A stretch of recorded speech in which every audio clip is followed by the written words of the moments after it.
لا حول ولا قوة إلا بالله العلي العظيم.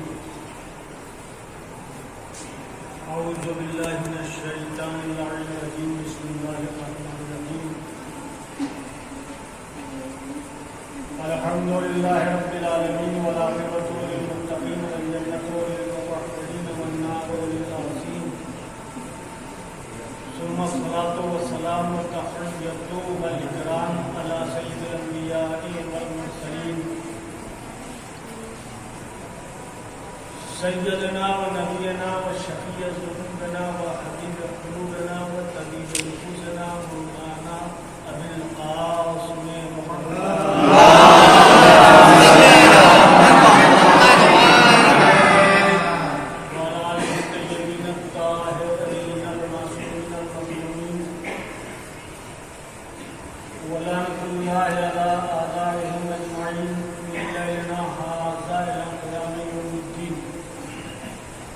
أما بعد فقد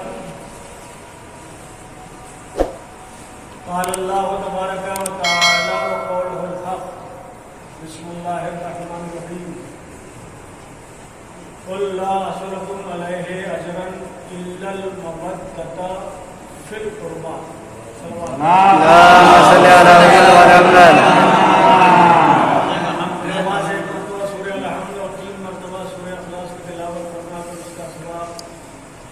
سیدہ خاتون مرحومہ بنت علی اختر مرحوم ضرور کو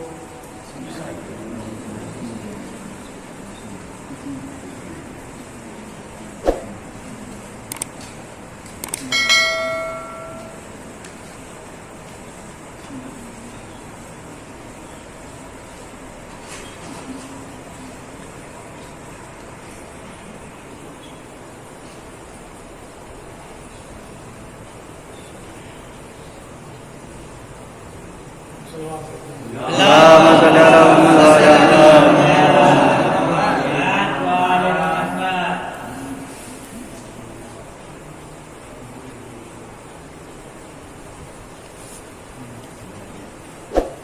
آپ سے محو گفتگو ہونے کے لیے آئے مودت کا سہارا لیا ہے.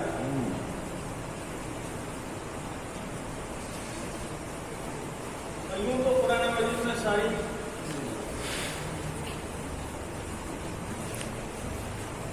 آیتیں ہیں جس میں کسی نہ کسی رخ سے آل محمد علیہ السلام کا ذکر ہے،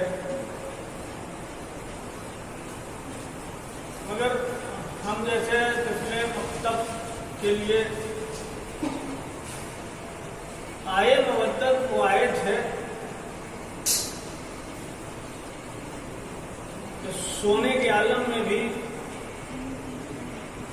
12 بجے رات میں بھی کچھ جگہ کے کہے کہ مجلس پڑھ دیجیے. آئے مودت کے اوپر آدھا گھنٹہ 40 منٹ ایک خوبصورت مجلس ہو جائے. جی پڑھوں گا 20 منٹ 20 منٹ مجلس.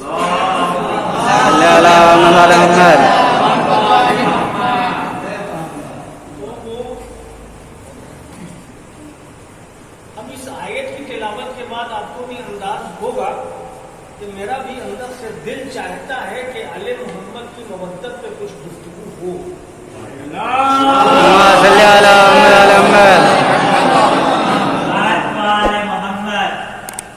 مگر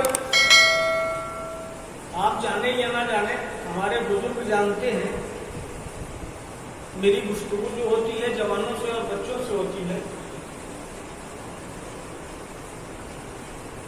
کہ ہمارے وجود کے اندر 2 پاور ہیں جو بیک وقت کام کرتے رہتے ہیں.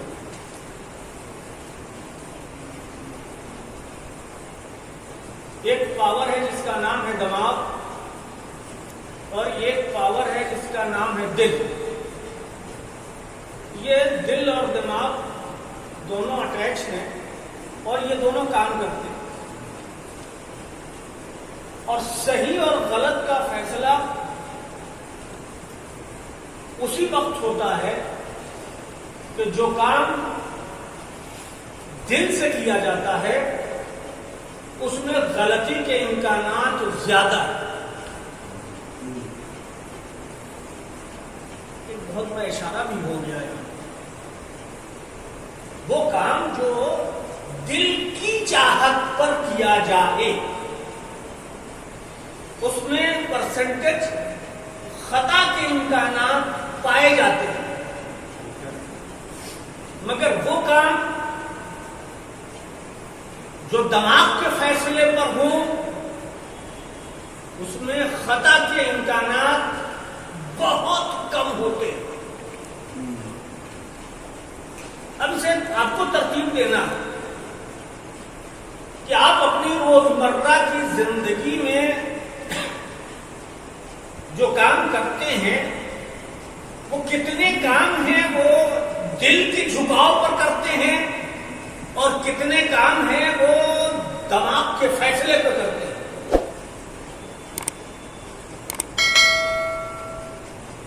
یہ دونوں چیزیں ہیں، اور عزیزان گرامی یہ طے ہے کہ دماغ سے فیصلہ کیا ہوا کام نہیں۔ اس کے سپورٹ میں ایک چیز اور کہتا چلوں، ہمیں بزرگوں کا سپورٹ بھی حاصل ہوگا۔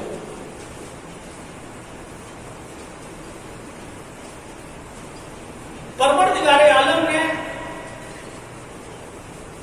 ہر زمانے میں ہر قوم کے لیے اور ہر انسان کے لیے دو نبی بھیجے، ہر زمانے میں ہر قوم کے لیے ہر انسان کے لیے دو نبی بھیجے، اور اس کی طرف اشارہ یہ کیا گیا کہ جو ظاہر میں ہے وہ نبی خدا ہے، جن کی تعداد 1,00,000 1,25,000 1,24,000 ہے نبی جو اللہ نے بھیجے ہماری ہدایت کے لیے، جو ہر زمانے میں پائے گئے۔ یہ ظاہراً ہے، ظاہر میں آئے، اور ایک نبی اللہ نے ہمارے ساتھ باطناً رکھا ہے۔ یہ اپنے جملے نہیں، اپنی فکر نہیں، یہ فرمان ہے جو نقل کر رہا ہوں۔ ایک نبی باطناً ہمارے ساتھ ہمیشہ رکھا گیا جس کا نام ہے عقل، جس کا نام ہے عقل۔ اور عزیزان گرامی یہی وہ عقل ہے کہ جس کے لیے کہا جاتا ہے کہ اللہ کی نعمت عظمی ہے، اور اسے برتنا سب کے بس کی بات نہیں ہے۔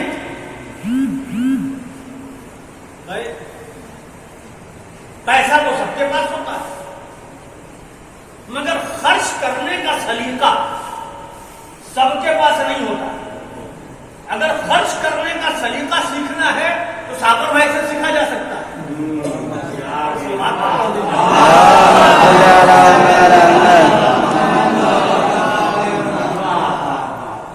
خرچ کرنے کا سلیقہ کسی کے پاس نہیں ہوتا۔ تو نبی باطن ہمیشہ ہمارے ساتھ ہے، اور نبی باطن کے حوالے اگر کوئی کیس ہم کر دیتے ہیں تو یہاں کا ججمنٹ کبھی غلط نہیں ہو سکتا، کبھی فالس نہیں جائے گا۔ اور اگر ججمنٹ ہم دل کے حوالے کر دیتے ہیں تو یہ تو دل ہے جو انسانی زندگی میں بتایا گیا اور کہا گیا کہ سب سے نازک پہلو جو ہے وہ دل ہے۔ تو اس نزاکت بھری کائنات کا کیا اعتبار ہے جو کبھی بھی جھک جائے، کہیں بھی جھک جائے، کدھر بھی سر تسلیم خم کر دے۔ تو یہ جو باتیں آتی ہیں چونکہ میں نے ایسا اس لیے کر دیا کہ ہمارا دل کہہ رہا تھا،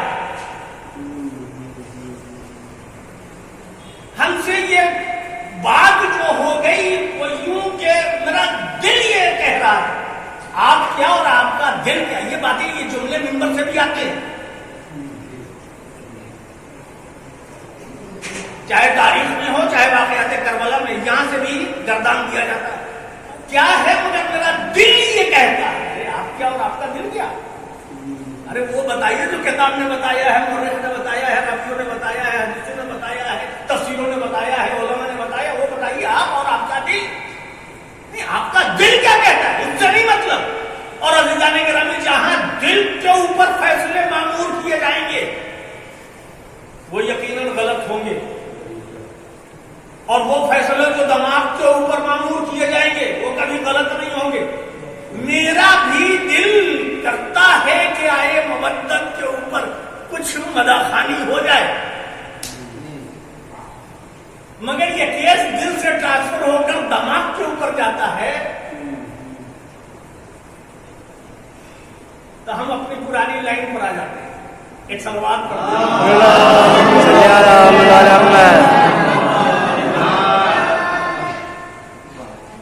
اتنی سی بات کہنے کے لیے یہ تھوڑا سا ماحول بنایا میں. دماغ کی بات آ گئی ہے تو ایک پیغام بھی کہتا چلو. ہمارے قوم میں، ہمارے گھرانے میں، ہمارے خاندان میں، ہمارے آنگن میں جو رنجشیں بڑھتی ہیں اس کی بنیاد عقل نہیں ہے. جو دوریاں بڑھ رہی ہیں وہ عقل کا فیصلہ نہیں ہے، یہ دل کا فیصلہ ہے. دل نے چاہ لیا تو بھائی بھائی سے الگ ہو گیا. دل نے چاہ لیا تو بھائی نے بھائی کا حق مار لیا. ذرا اس کیس کو دماغ کی طرف، ہائی کورٹ اور سپریم کورٹ کی طرف لے جائیے، وہاں سے فیصلہ لیجیے کہ کیا کہہ رہا ہے، کیا جائز ہے کیا ناجائز ہے، کیا ہونا چاہیے کیا نہیں ہونا چاہیے. تو ہم تو پابند ہو گئے ہیں دل کے. جو دل کہتا ہے وہی کرتے ہیں، جو دماغ کہتا ہے اس کی طرف ہم عمل نہیں کرتے. نتیجے کے طور کے اوپر ابھی تو میرے نوجوان یاد رکھنا، یہ نبی باطن ہے، ہمیشہ جاگتا ہے اور ہمیشہ جگاتا رہتا ہے. اس کا کام ہی ہے جگاتے رہنا، بتاتے رہنا. یہ دماغ ہمیشہ، اور جب بھی خدا کی آواز بلند ہوتی ہے تو یہ نبی باطن جو ہمارے دماغ کے اندر ہے عقل کی شکل میں، یہ ہم کو آمادہ کرتا ہے کہ اللہ کی آواز آ رہی ہے، تم چلو، تم دوڑو، تم چھوڑو، نکل پڑو. مگر دل کہتا ہے کہ رک جاؤ، ذرا یہ سمیٹ لو، ذرا یہ پورا کر لو، ذرا سا اسے ختم کر لو، ذرا سا ادھر دیکھ لیتے ہیں تو چلتے ہیں. تو اب بتائیے عزیزو، ہمیں دل کی بات ماننے سے زیادہ فائدہ ہے یا عقل کی بات ماننے سے زیادہ فائدہ ہے؟ یہ جو کچھ بھی کوتاہیاں ہوتی ہیں وہ دل کی پابندی کی وجہ سے ہوتی ہیں. عقل کا فیصلہ اپنی جگہ اٹل ہے. جب بھی عقل کے فیصلے پر عمل کیجئے گا نہ کبھی گھاٹا ہوگا اور نہ کبھی انتشار پیدا ہوگا. ایک صلوات پڑھ دیں. لا اسألکم علیہ اجرا قل لا اسألکم علیہ اجرا الا المودۃ فی القربى. میرے حبیب آپ کہہ دیجئے قل کہ میں تم سے کوئی سوال نہیں کرتا، کوئی مطالبہ نہیں ہے، کوئی درخواست نہیں ہے. الا المودۃ فی القربى، سوائے اس کے کہ تم ہماری آج سے محبت اختیار کرو. جبکہ مودت کا ترجمہ محبت نہیں ہے. مودت کا جو ترجمہ ہے وہ محبت ہے ہی نہیں، سیدھے سے غلط ہے. مگر بعض اوقات بولنے کے لیے مجبوری ایسی آتی ہے کہ سامنے بچوں کو سمجھانا ہے تو اس کے مد مقابل کوئی چھوٹا سا لفظ جو عام فہم ہے وہ لا کر کے پیش کر دیا گیا ہے. تو کنایتن کہیے یا عاریتن کہیے یہ محبت کا لفظ استعمال ہوتا ہے ورنہ مودت کا ترجمہ محبت نہیں ہے. الا المودۃ فی القربى ہمارے قرابت داروں سے مودت اختیار کرو. کاہے اختیار کریں؟ کیوں؟ اس لیے کہ بطور اجر قرار پایا ہے. بطور اجر. کسے اجر دینی ہے؟ پیغمبر کو دینی ہے. پیغمبر کو کیوں اجر دینی ہے؟ بہت توجہ. پیغمبر کو کیوں اجر دینی ہے؟ اس لیے کہ پیغمبر خدا نے ہماری اصلاح کی ہے. پیغمبر خدا نے ہمیں نماز بتائی ہے. پیغمبر خدا نے ہمیں روزے کا طریقہ سکھایا ہے. پیغمبر خدا نے ہمیں حج کے ارکان بتائے ہیں. پیغمبر خدا نے زکوٰۃ کا نصاب بتایا ہے. پیغمبر خدا نے ہمیں خمس کا طریقہ سمجھایا ہے. لہذا یہ جو دین کی خدمت ہے اس دین کی خدمت پیغمبر نے ہمارے ساتھ کی ہے. اس کے عوض میں اجر کے طور کے اوپر ان کے اقربا سے مودت اختیار کرنی ہے. صلوات پڑھ دیں. ماحول بتا رہا ہے کہ 2-4-5 منٹ بڑھ جائے گا.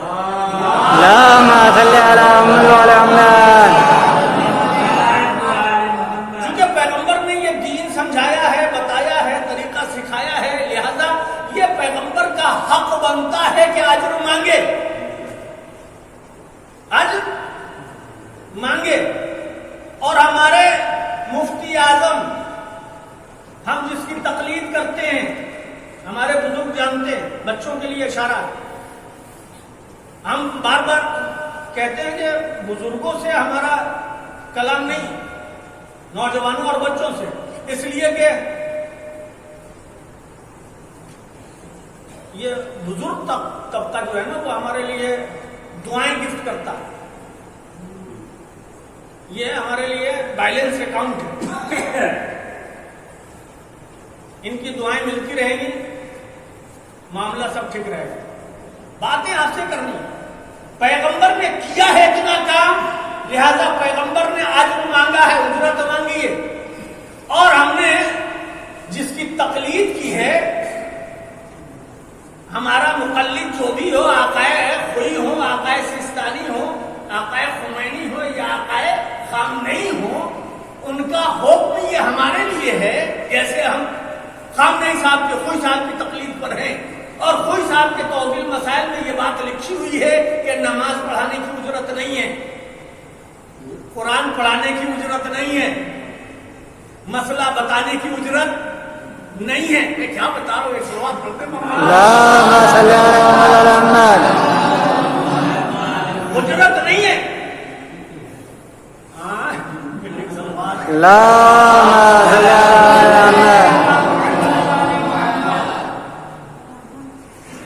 جنازے کو لوگوں نے پکڑ لیا, تم پکڑ لیا, دھڑ کو چھوڑ دیا. وہی کھانے کو 2-4-5 منٹ بڑھ جائے. 14 سال مدرسے میں کھایا. کائے لیے کھایا؟ تاکہ وہاں سے 14 سال کھا کے نکلیں گے تو MS اچ ودیالیہ انٹر کالج حسین گنج میں سروس کریں گے.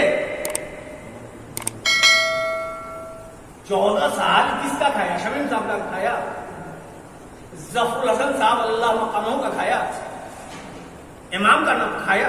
مومنین نے بھیجا امام کا حق, وہاں مولانا نے پکوا کر کے کھلوایا.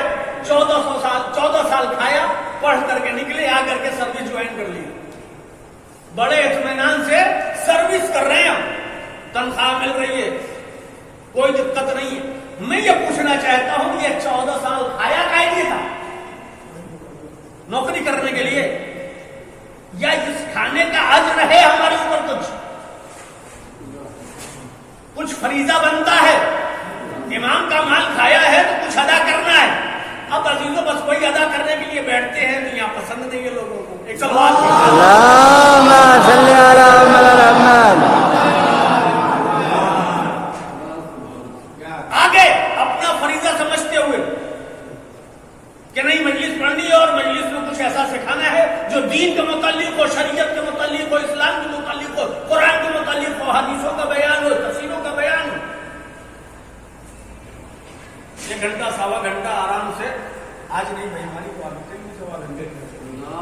اللهم صل على محمد.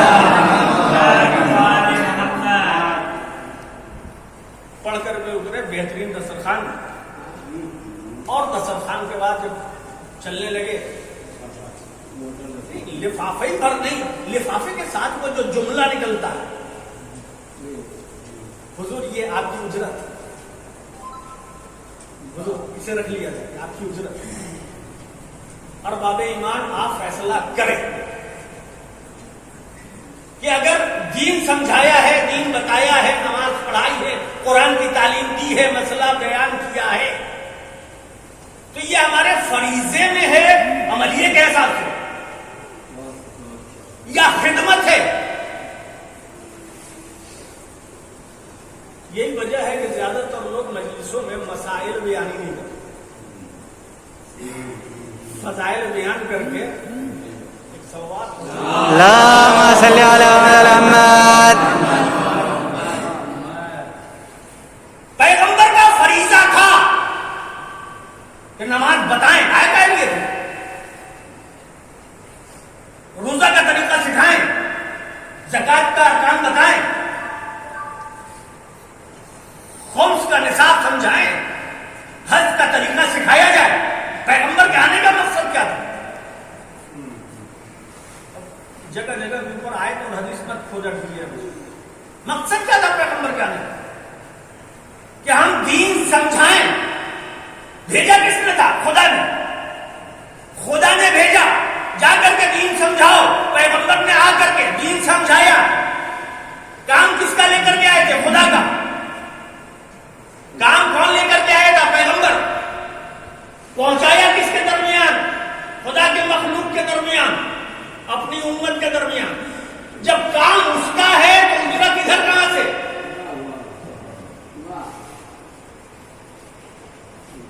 کام ادھر کا ہے تو اجرت یہاں کہاں سے؟ مجلس پڑھیں گے، غفوری بابو کے والدہ کی لفافہ دیں گے ساگر بابو، ایسی کوئی ضرورت نہیں، مثال دیے۔ تو کام اللہ کا ہے تو اجرت اللہ ہی دے گا، ہم کہاں سے دیں گے؟ قرآن نے کہا قل لا اسألکم علیہ، تمہارے اوپر کوئی سوال نہیں ہے، کوئی مطالبہ نہیں ہے، کچھ نہیں۔ اور اللہ کا نبی، رحمت کائنات، فخر موجودات، دنیا کے بھیکھائیوں کے سامنے کیا ہاتھ پھیلاتا؟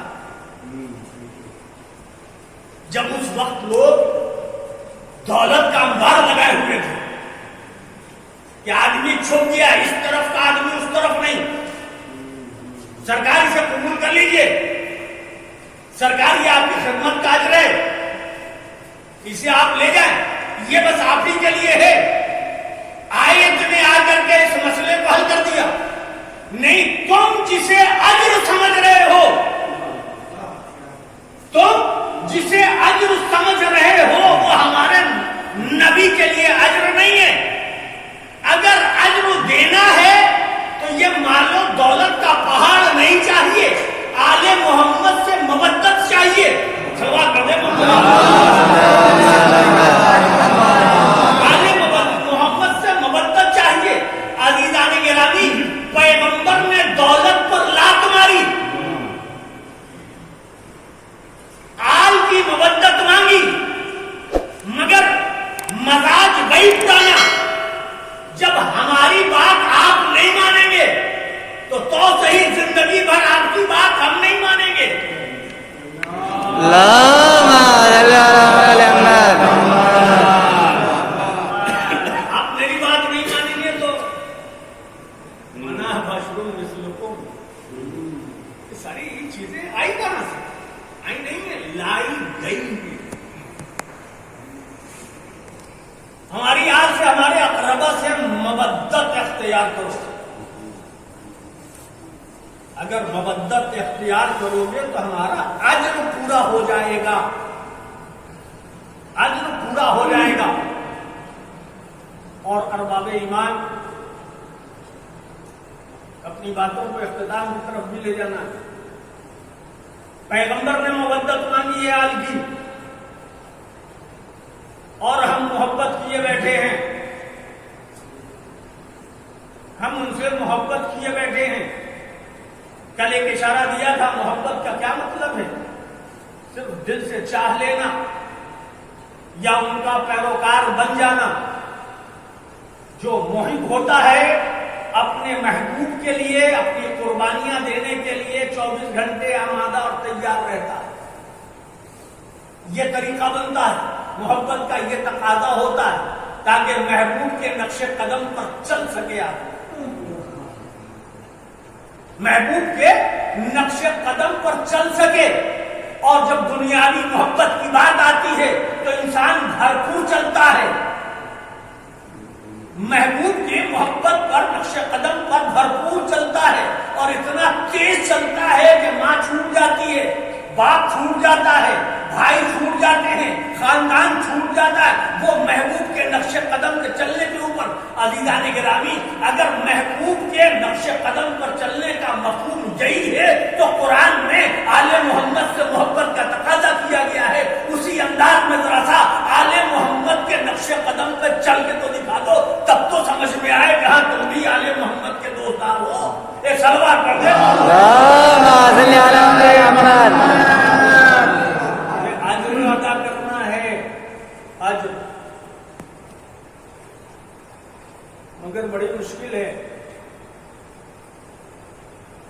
اجر تو ہم گھر میں ادا نہیں کر پاتے،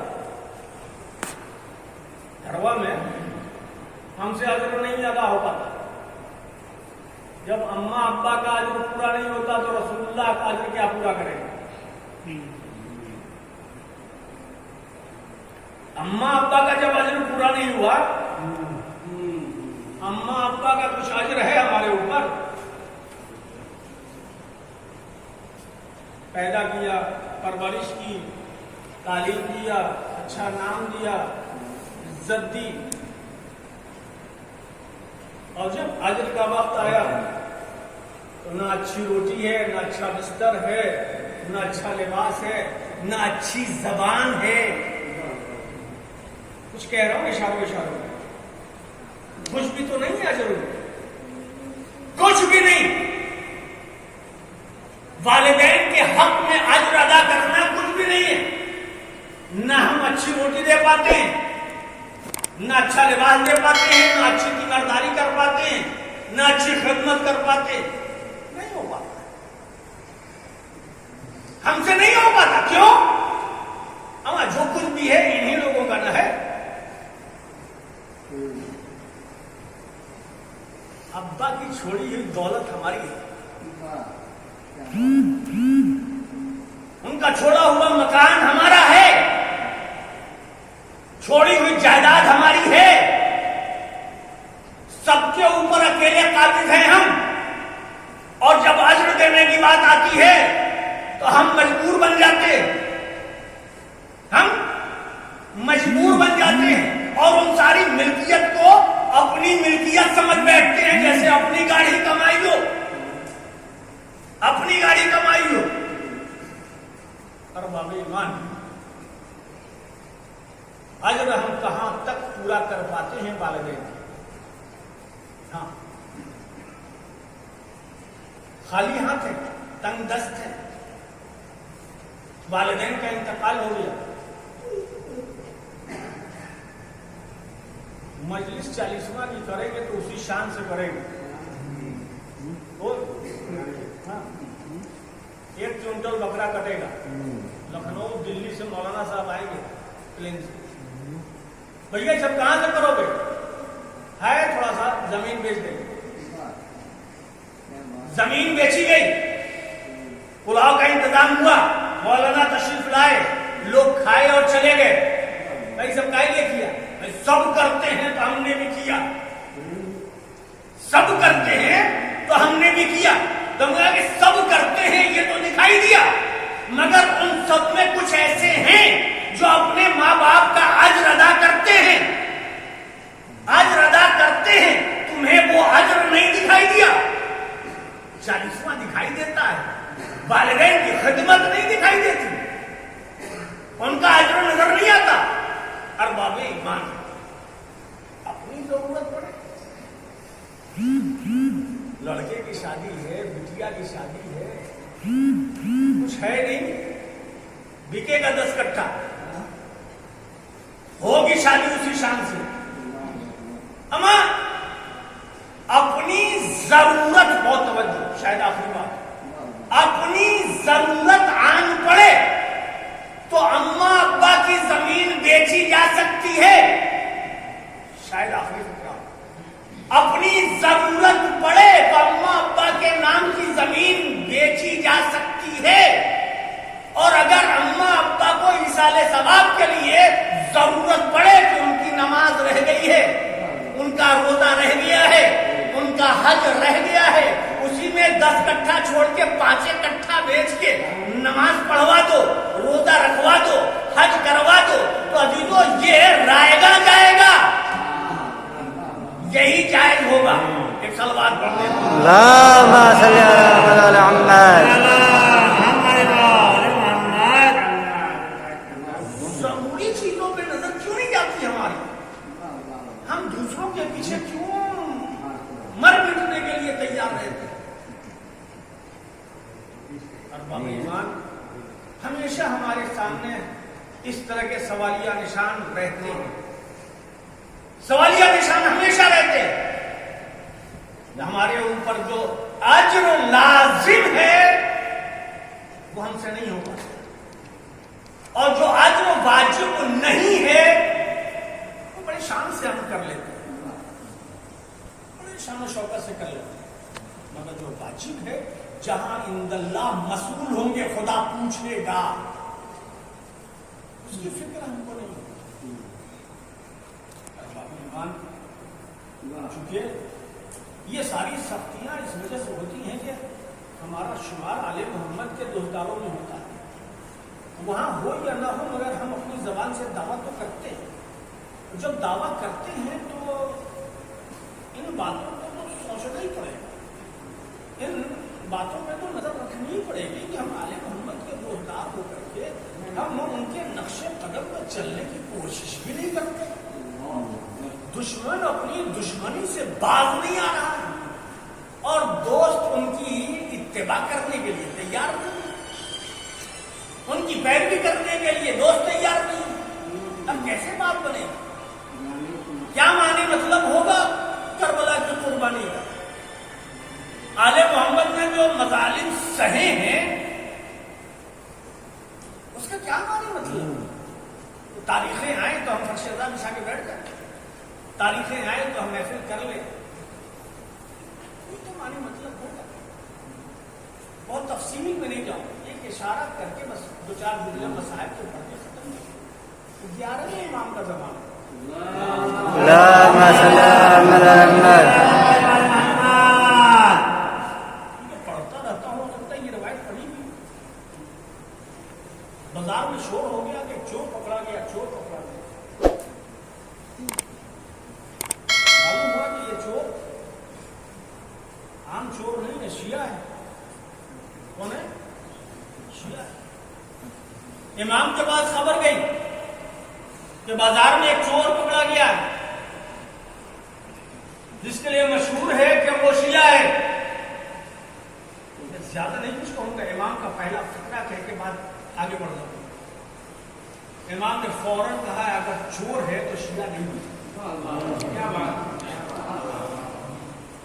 چور ہے. ایک صفت بیان کر دیے, ایسی صفتیں تو بہت ساری. تو امام کا کیا نظریہ ہے ہمارے حق, اور ہم امام کے حق میں کیا رکھتے ہیں, اسے ہمیں خود فیصلہ کریں. یہ وجہ ہے کہ آخری سردی میں مولا حسین نے ہمیں جو پیغام دیا,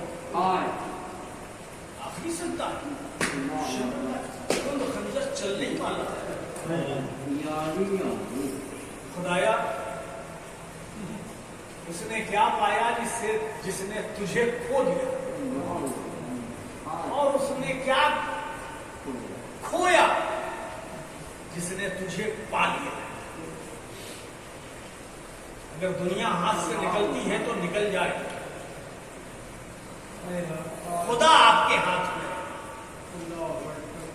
رسول آپ کے ہاتھ میں رہے، آل محمد آپ کے ہاتھ میں رہے، یہی زندگی کی کامیابی، اور ساری زندگی کامیاب گزرنے والا علی،